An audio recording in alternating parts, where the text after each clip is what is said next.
Hello, everybody. Welcome to the Ken Meeks Show. This is the second week. We have a great show for you today.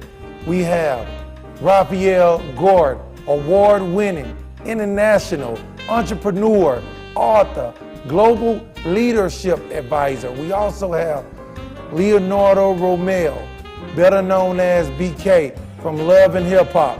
We're going to have a great show for you today. Sit back and relax, and let's go.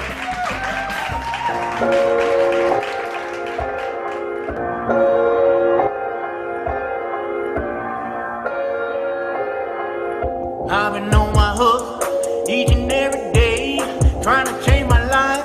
Ain't got time to play. Been going through some things, but it's all okay. By the grace of God, I will find my way. I've been in the streets, in and out my home. Nobody really cares until you're dead and gone.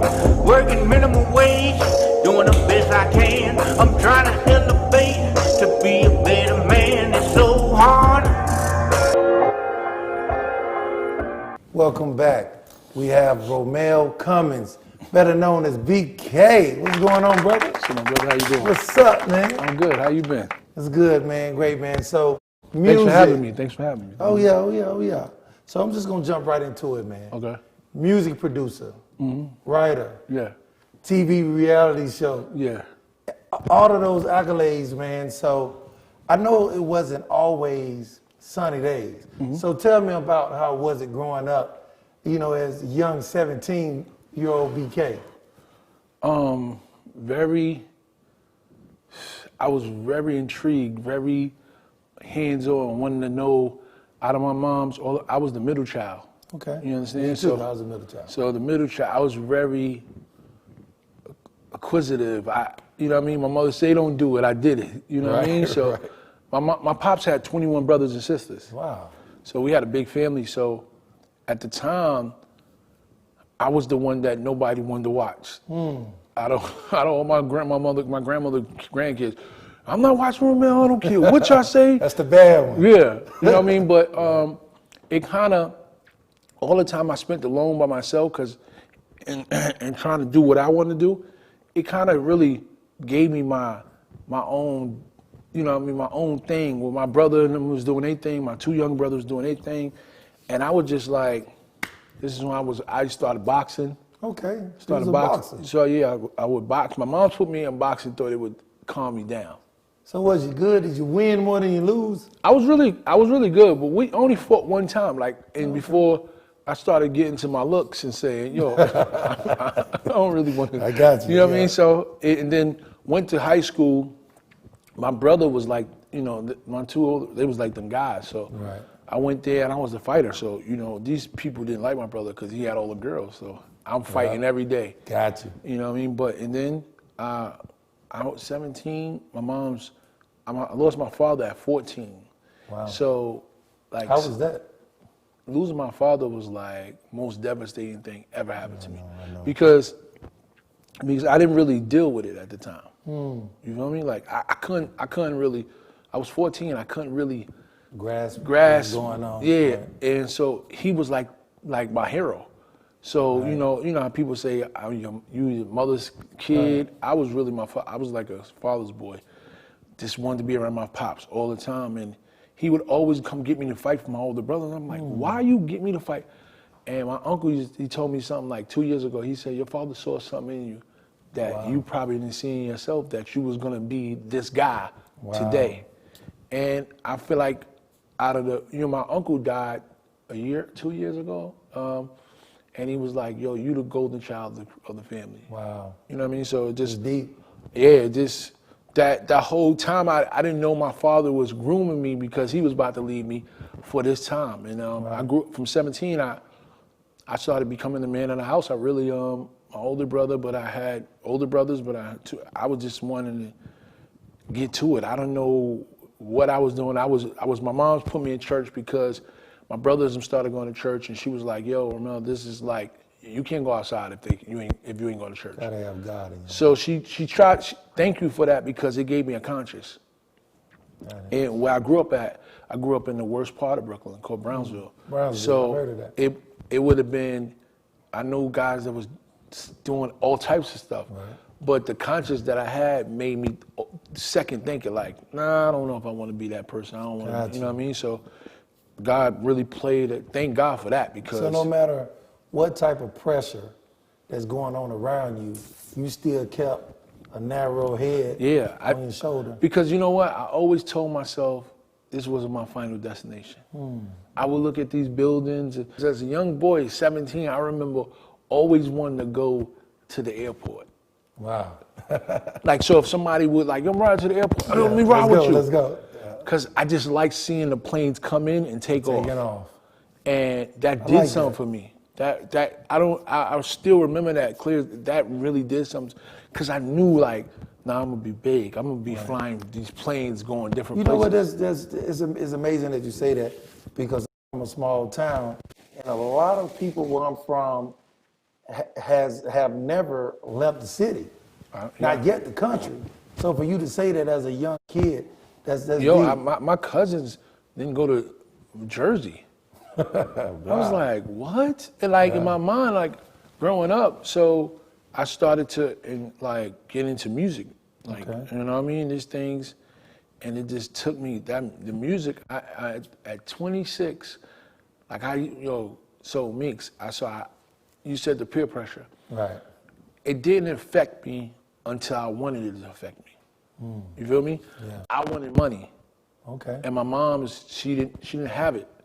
So my boy was like, listen. Yeah, he said, listen, bro, we doing this. If you want to do this, you got to get this. And, you know what I mean? So I knew a guy was my uncle. I asked him for, you know what I mean? Yeah.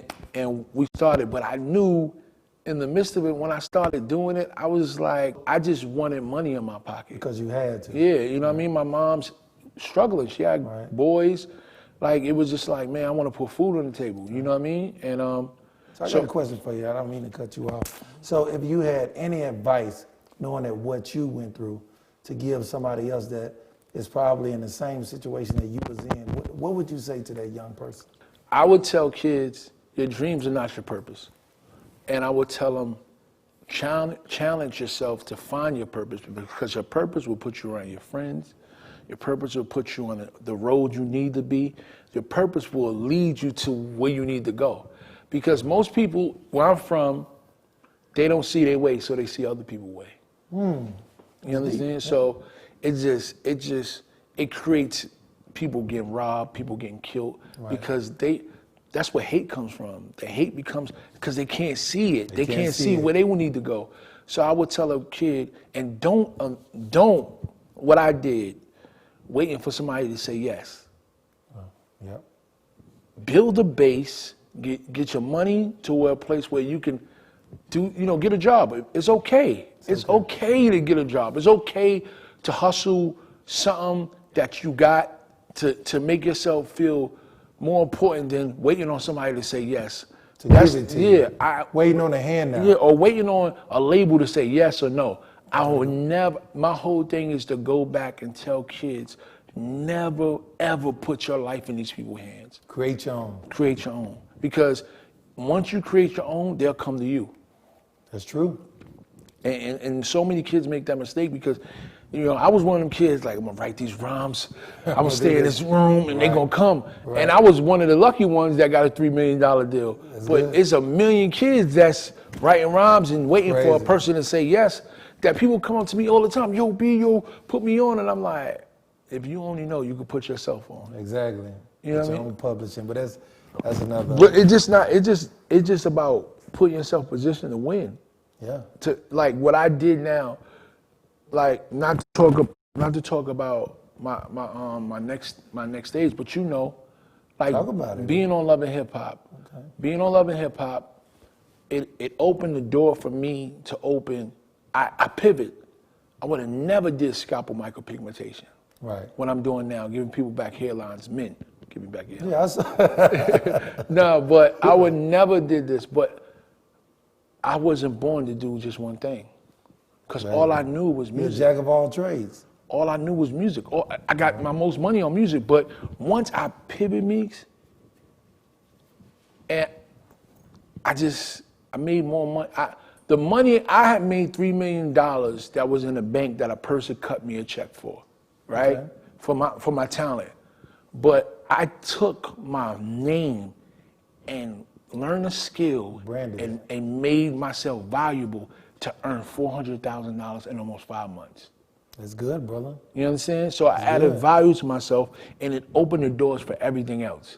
So I would just tell people, man, add value to your life so you can win. You got to write a book to the blueprint, Right. you know, so everybody can Yeah, do what you did, brother. Yeah, you're definitely right. So question. So what was the turning point? I know you talking about all these points in your life, but what was that turning point that you sat back and said, you know what, I made it? Or have you made it yet? I feel like, no, I told myself the other day I was riding in the car and I said, Romel, you gotta learn how to celebrate your wins. You have to. Because we move so much in life and we don't really look back and say, wow, I came far. Right. Like Meeks, 2 years ago, I was struggling paying $1,800. Wow. On TV, depressed, and got evicted. Now, I ask God, the more I acquire, the more I require. Because now my bills is almost $10,000 and I don't struggle at all. Easy. Easy. That's God, man. Yeah, man. Oh, man. That's my whole story, man. My whole thing is called Walk on Water. I'm doing it. So you said help the kids. We really get ready to start a thing called every Tuesday, and we're gonna like Zoom with kids and people all over the world that show them like what I've done. You could do it too. It's the same grace. You have the same God I have. So it's called. My whole thing is Walk on Water. I feel like I'm in my Walk on Water years. I feel like I'm, you know, how God told Moses, he parted the sea, but I really. Like, I feel like I'm walking on water because everything I'm doing, man, I just do it with faith. That's amazing, brother. You know what I mean? That's amazing. Great story, man. So let the people know about what you got going on. I know you got belts and clothes. Yeah. Belt. Yeah, my brother got the belt on. Yeah, got the belt on too. Yeah, So we got the Leonardo Romel. I was in Italy. I went to 27 countries, right? So I was in Italy at Tripiani's on the water. And that's why I came up with the name. Leonardo DiCaprio is like my favorite because I was watching Wolf of Wall Street like every minute, right? So I watched it and I was like, yo, I got to make a name that's going to be, that people won't detect. Leonardo Romel is hot. Don't detect what I am, who I am. Right. You know, so you can be Italian with the name. It could be anything. Exactly. So Leonardo Romel is my brand. We got a clothing store open up in ATL. Yep, we got coats. We selling the hottest stuff. So if you're ever in ATL, Leonardo, look up the Banner Brothers store. You're gonna get your Leonardo Romel. You're gonna get everything. Michael Amiri, Balenciaga, everything. The hottest thing you need. The hottest. You need to come to my store. So, and you know, the music, I'm dropping an EP today on my grand opening actually. Oh, okay. I'm just the music I want to hear, so I just want to put it out. Put it out there. And man, we're gonna keep, you know, look out for the next season, Love and Hip Hop, and we're gonna keep rising, man. Where can they find you at, man? Find me on Instagram, BK Brasco, BKBRASCO. On Instagram, on Twitter, man. Just find me, and look up the kid BK from Love and Hip Hop, man. So, man, before I let you ride out of here, man, when you leave this earth, is there any way that you would like the people to know your legacy? How would you like to leave your legacy? My legacy, I walked on water. Walked on water. You know what I mean? Thank you, brother. Appreciate you. I appreciate you, BK. my brother. In and out my home, nobody really cares until you're dead and gone. Working minimum wage,